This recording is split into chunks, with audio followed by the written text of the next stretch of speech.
Hi guys, good evening. We finally moved to our new house. House talaga. Apartment pala. So, ayan. Ito yung living room. Nakasama yung dining area na makalat. Ayan. Ayan ang kalat ng dining area namin. And then ito yung kusina. Same lang nung style nung dati. Kaya lang, ito may kwarto na. Tapos ayan pa din siya. Nice ko yung internet connection namin. Wala kaming internet connection for whole day. So, kanina lang kami nag-start ng 1 p.m. na lumipat. So, 8 o'clock na, no? Oo, past 8. So, past 8 na. Doon pa lang kami natapos. Pero marami pang mga gagawin. So, mga aayusan na abubot. Tapos, wait lang. Ito yung banyo. Medyo maliit siya. Di kamukha nung dati. Ayan, maliit siya. Kasi yung dati may parang hallway na ganon. So, tas may lalagyan ng mga ano. Tas yan, sabit-sabit. Tas ito na yung kwarto, guys. May kwarto na kami, guys. May kwarto na kami. Ayan. So, ayan yung kwarto. Naayos na din niya. Tas ayan may mga kalat.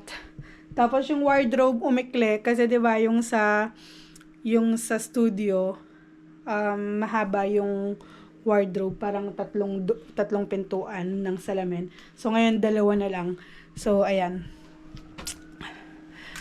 Yun lang guys, as yung balcony medyo maganda naman siya kasi ang harap namin ay supermarket. Ayan. So yung harap namin supermarket, yun nga lang ay pinupugaran siya ng mga kalapate, ng mga pigeon. So ngayon ang gagawin namin bukas ay bibili kami ng net, tatakpan namin yan ng screen para hindi na tumambay yung mga birds of the feather. So ayan ang kalat. Tapos ayan, medyo naayos na rin naman mga spice, mga condiments, mga delata. Ayan. So, yan. Ayan siya. Problemado kasi wala kaming internet. Di siya makapaglaro. So, yung kabilang bahay, syempre wala nang laman. Na hoover na din. And handover ng susi bukas. So, nasa yung susi? Nakasabit. So, tignan natin. Pwede naman natin tignan, guys.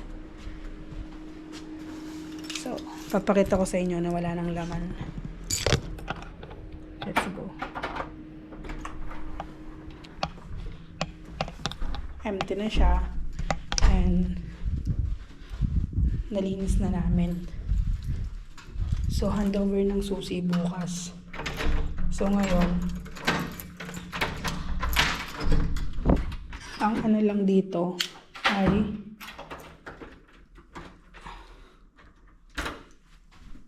minadali lang namin yung paglilagpit kasi tinapos talaga namin. Ayan, so empty na siya guys. Ayan, wala na, nakakalungkot. So ilang months din kami dito. Ayan, wala nang laman yung, I think sinasabi ko na 3 yung pintuan ng wardrobe. Ayan, oh. Ayan, so wala nang laman. Ayan. So empty na yung balcony na tinatambayan namin. So dyan kami nag-vlog. So, ayan. Nakalock na rin to. So, ayan siya guys. Yung fridge. Yun, kailangan talagang maiwan yun kasi yun yung listahan ng mga electricity. Ayan. So, sa tingin sinasabi ko na difference lang ng banyo. Ito kasi maluwag yung banyo. May hallway talaga siya doon na pinaglagyan namin ng mga ano namin, diba? Alam nyo na, mga damit na marumi. Ayan. Hello! So, ayan, na-hoover naman namin. Hindi naman siya ganun. Wala naman, hindi rin kami nagbutas, hindi rin kami buti kamo. Hindi ako naglagay ng, dito, cortina na harang ng, kasi akala namin magtatagal talaga kami dito. So, akala ko hindi na nila ibibigay or i-handover yung 1 bedroom. Kasi gusto ko kasi talaga sa 1 bedroom.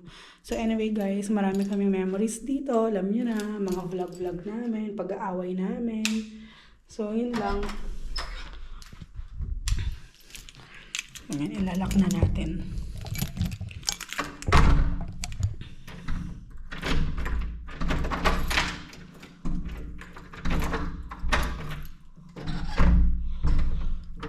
So, kukunin na yung susi bukas ng 1 p.m. Pero kailangan namin lumabas and then kailangan namin bumalik ng maaga. Kasi nga, 1 p.m. ang pick up ng susi bukas. So, yun lang guys for today's in-update lang namin kayo kung anong nangyari. So, yun lang. So, mag-aayos pa kami. Marami pa kami aayusin. So, hopefully magka-internet na kami. Diyos ko, hanggang ngayon wala pa. 1 day na kaming walang internet. Magmula alas 8 ng umaga. Tinanggal na nila. So, bye guys. Okay ka lang? Alas 12 pa lang yata, tinanggal na yung internet natin eh. Kagabi? Alas 12? Oo, kasi Ay, nagising- kanina umaga ng 12? Kasi nagising ako ng mag-5 yata yan, o magsi-6. Wala na internet. Ah, okay. So, kumusta naman ang paglilipat mo? Siyempre, napagod ako. Ha? Ikaw ba naglipat lahat? Okay, napagod ako. Gwapo pa rin. Pagod pa rin. Kapal na mukha mo. So, anyway guys, bye-bye. Thank you. So, maraming memories ang mangyayari. And vlog. Bye-bye.